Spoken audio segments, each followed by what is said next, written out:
Hey there, it's Lara. Hi, how you doing? Oh, we're trying to get all the label copy done for the first, the Chronic Relit, so we're all, like, hysterical. Okay. Well, we'll try and make this a little bit quick for you. No, it's all good, honey. Okay, so first I'd like to say thank you for conducting this interview with us. As you just said, you are pretty busy, so...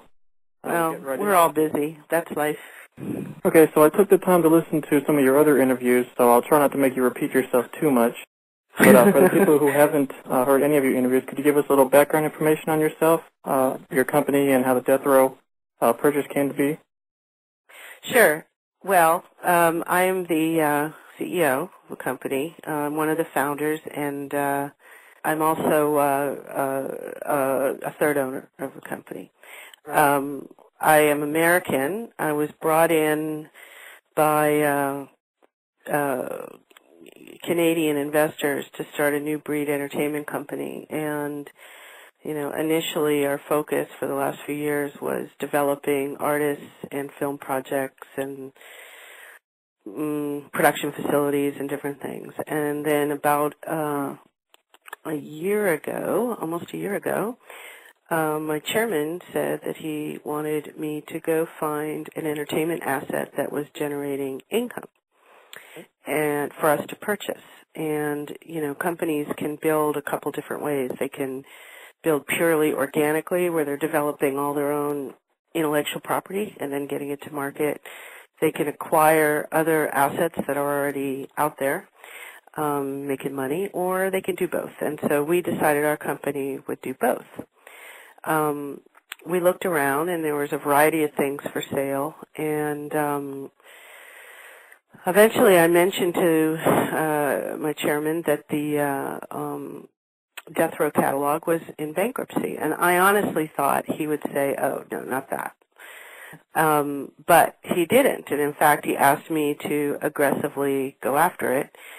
So we put a team together of lawyers and accountants and whatnot, and we did probably what everyone else had done for, maybe the last year.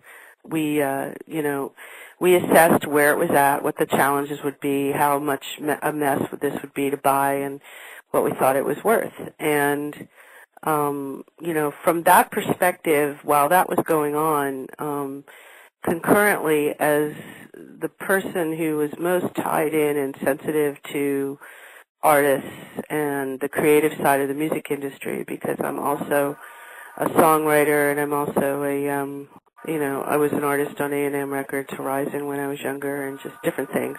Concurrently this, I had to do a lot of soul searching. What does it mean to buy this important a collection of music? What does it mean to the artists? What does it mean to the fans? And what does it mean to the accountants and the investors? Because everybody had a different set of expectations for this. I'm going to ask you to hold for 1 second because apparently my assistant is hyperventilating. Can you hold for 1 sec? Okay, sure. Hi, sorry.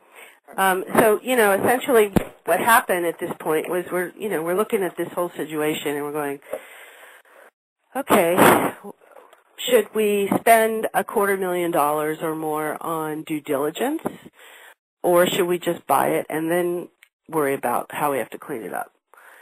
So we decided to do sufficient due diligence to generally know what it was generating passively and what its potential was.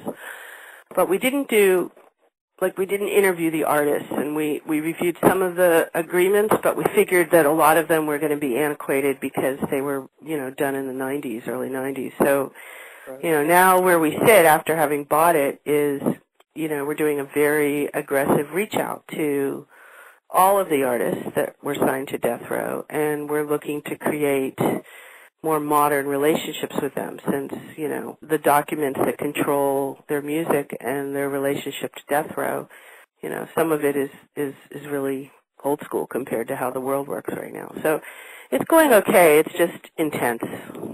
Okay, so have any of those artists got back to you yet? Oh, yeah. We've talked to quite a few. Dre's folks, we've talked to Snoop. I've actually talked to Snoop directly. That was cool. He's great. And his manager is wonderful. Let's see. Crooked Eye, I love everything he's doing. I certainly am very interested in his projects. let's see, Danny Boy has reached out. We've reached out to Jewel and Lady of Rage. We're hoping to hear back from them. I think folks have talked to Corrupt. I think Sam Sneed and Daz and a few others have surfaced. You know, it's going to be a process, right? So, you know, we're just simply kind of starting with and we're in very good relationship, as you probably are already aware of, with Afeni Shakur and everyone at Tomorrow. Okay, that's good. All right, so you mentioned the Chronic release was the first one that you guys were doing. Do we have a release date for that one yet?